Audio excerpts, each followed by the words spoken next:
ধূমপান করা ইমামের পিছনে নামাজ হবে কিনা? ইমাম আবার ধূমপান করেনি রে ভাই। আচ্ছা, কোথাও থাকতে পারে। ইমাম যদি ধূমপান করে তাহলে ইমামের পিছনে যদি নামাজ পড়ে ফেলে কেউ, নামাজ হয়ে যাবে।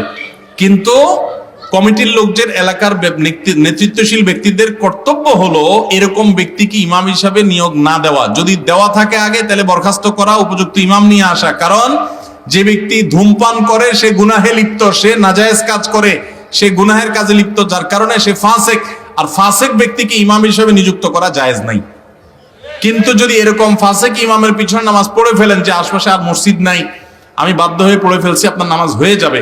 কিন্তু উচিত সবাই মিলে এরকম ইমাম বাদ দিয়ে সেখানে ভালো ইমাম নেওয়া। মানুষ মাত্রই ভুল ত্রুটি হয়, কিন্তু প্রকাশ্যে যে ভুলগুলো মানুষ করে বেড়ায়, এই ফাসেকে মুআল্লিম এরকম ব্যক্তিকে ইমাম হিসেবে নিযুক্ত করা জায়েজ নাই। কমিটি যদি নাকে তেল দিয়ে ঘুমান আর এরকম ফাসেক ইমাম নিয়োগ দিয়ে রাখেন, তাহলে সেক্ষেত্রে কমিটির সবাই গুনাহগার হবে। এমাম বিড়ি সিগারেট খায় বা জর্দা খায়, এমামের পিছনে সলাৎ হবে, কোনো সমস্যা নেই, তবে এ এমামের যোগ্য নয়।